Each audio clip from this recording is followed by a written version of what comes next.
For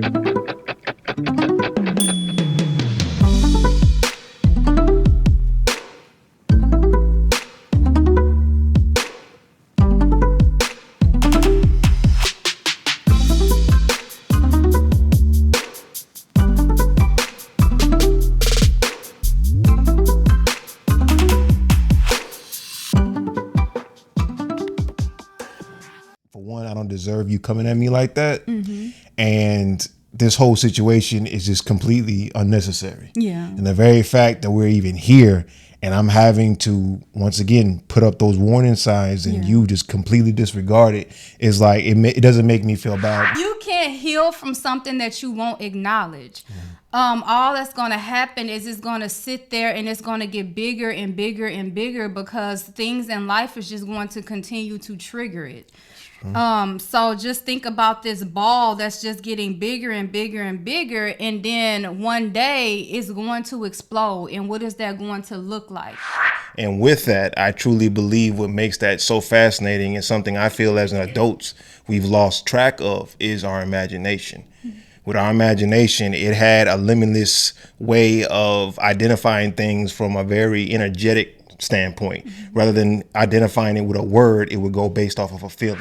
So just stuff like that. I feel like I said, there's a lot of men that you could say people encounter on a day-to-day that has gentleman-like ways. Once again, I don't know what they like when it comes to like a relationship. No, I'm just like, Bro, what's up with your eye, fam? I don't know. And then you sip your tea.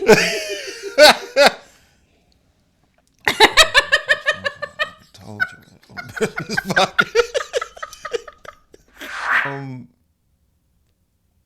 We love comedy. So there are certain things that she'll show me, like with hair tutorials, something I would never, ever get into prior to her. The ladies in the natural community, he knows what type 4 hair is and right. type 3. 4C and all that, bro. I had no idea that type of stuff. Look, and he know how to spot a lace wig. That part, because, yeah, a lot of brothers get real fooled by, because it be looking legit. So. And I feel the same. Like, I'm excited that it's like I'll be walking down the aisle knowing what to expect.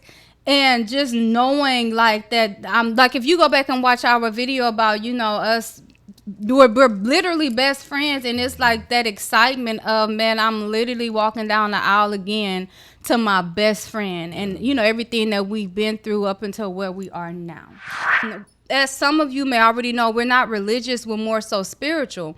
But we both grew up in a religious household, so there's just certain holidays that we enjoy celebrating. I think me probably more than my husband. Yeah. But, you know, we have our reasons why and how we kind of tailor Christmas to fit our beliefs and create our own traditions. Take into account your environment as well. Because if you're in a very bad environment, that's that of a good influence for you or beneficial influence for you, maybe you should step away from that. Or like she was mentioning earlier, as far as the people that you keep, the crowd that you're around, breaking away from technology, sometimes just recalibrating and just extracting yourself from things that may be a distraction to keep you from tending to yourself may be best for you. It just depends on what that is and what works within your benefit. So once again, I mean, it ties into you looking at the things that you do have and have an appreciation for it. And sometimes we need to have appreciation for the things that we don't have, because a lot of times those things that we feel we should have can actually cause setbacks in our lives. So live in your truth. You're constantly in the realm or in the midst of self-discovery. As long as you stay in that mindset as far as staying true to yourself, don't be controlled by anything outside yourself, because it may not be in alignment with who you are and where you head. Another thing is, we have a thing that in the morning, my husband will text me when he make it to work, and then what I'll do is I'll text him back. Like, it's a text that we use, like what we've been using it for the past maybe going on 3 years this year.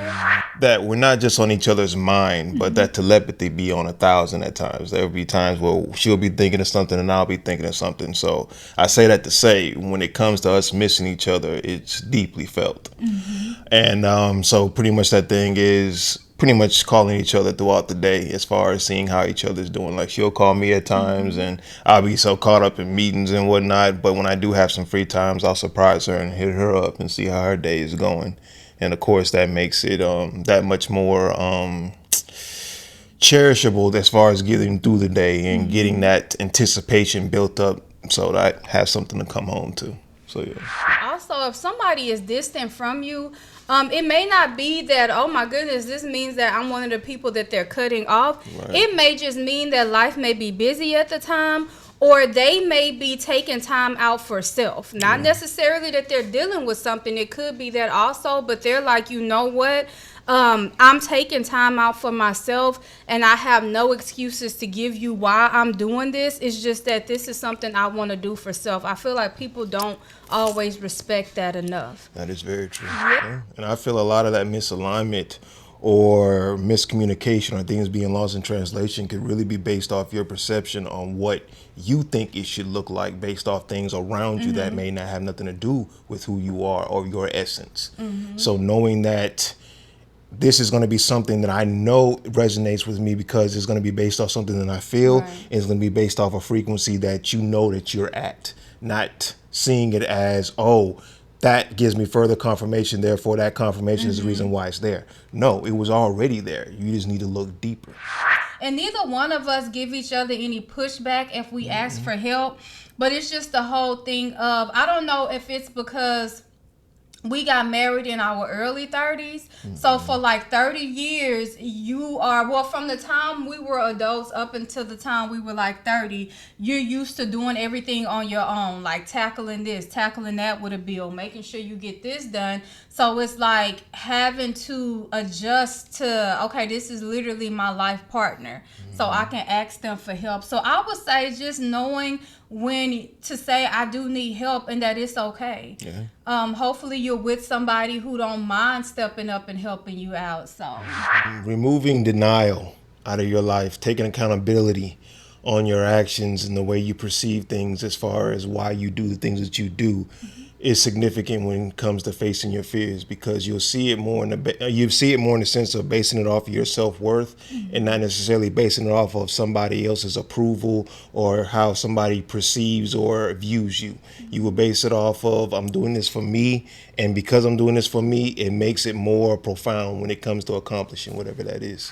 now allow yourself to be open to how it play out, because it can still play out in a positive way. But sometimes when we get to fantasizing and creating stuff in our head, you know, we feel like, okay, this is not how I wanted it to go, and you miss out on your blessing.